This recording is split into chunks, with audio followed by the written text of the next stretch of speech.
দেখুন, আলটিমেটলি আমার বলার উদ্দেশ্য যেটা, আমার কোম্পানি 100 টাকা ডিসকাউন্ট ঠিক করেছে।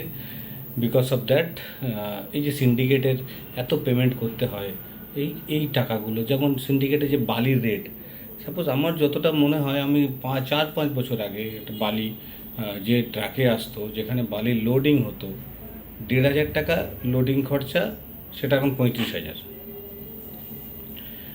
ডিফারেন্স হয়ে গেছে, মালের দামে প্রচুর হয়েছে, ফ্ল্যাটের দাম বেড়েছে। তো সবগুলো যদি নতুন গভর্নমেন্ট একটা নিয়ন্ত্রণ করে, অবভিয়াসলি কস্টিং কমবে। এন্ড ইউজার যারা ফ্ল্যাট বায়ার, তারা অনেক কমে ফ্ল্যাট নিতে পারে, কিছুটা দাম তো অবশ্যই কমবে। সামহাউ আমার মেন বলার উদ্দেশ্য যেটা, যে আমরা 1 জুন থেকে ডিসাইড করেছি যে নতুন প্রজেক্ট যেগুলোতে আমাদের 8 টাকা দিতে হবে না, সেগুলোতে 100 টাকা দাম কমাবো। এটাই আমাদের ডিসিশান। হ্যাঁ, দেখুন, সিন্ডিকেট মানেই যে সিন্ডিকেটের সব ছেলেরাই যে খারাপ, আমি সেটা বলছি না। কিছু ছেলে আছে যারা মূল স্রোতে ফিরতে পারে বা ফিরতে চায়, কিন্তু সিস্টেমটাই সেরকম বানানো হয়নি। সিস্টেমটা যে কাজের জায়গা নিয়ে, আপনি 4টে ছেলে, যে ছেলেটা একটা বিল্ডিং লাইনের মেটেরিয়ালের দোকান করে ব্যবসা করবে, তার থেকে তো মাল নেওয়ার রাইটই নেই আমাদের। সে তো বেচতেই পারবে না।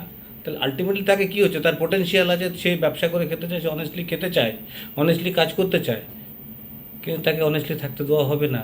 কারণ সিস্টেমটা সেরকমভাবে করলে, সবাই যদি অনেস্টলি কাজ করে, তাহলে তো পার্টিটাকে এই এই ভয়ের পরিবেশটা কারা করবে?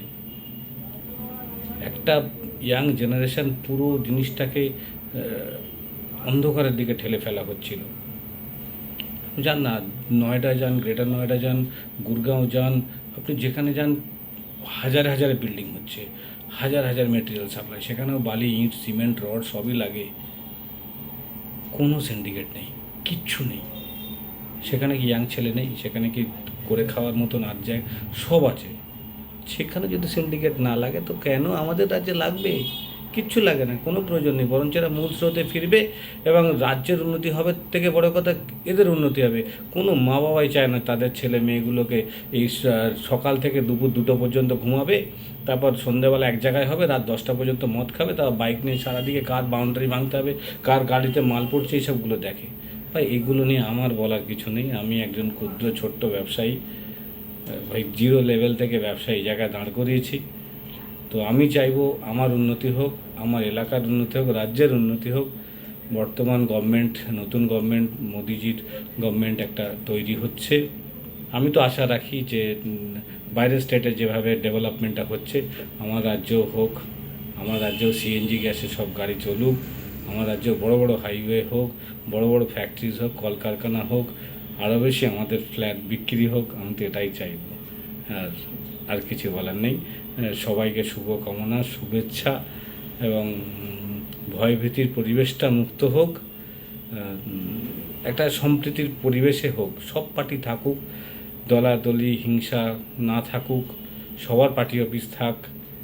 একটা সেই ছোটোবেলার মতন, যেমন আমরা ভোট দিতে যেতাম, ভোট দেওয়ার পরে মাঠে বসে সবাই, কেউ কংগ্রেস, কেউ সিপিএম আলোচনা করতো, সেরকম পরিবেশ দেখতে চাই।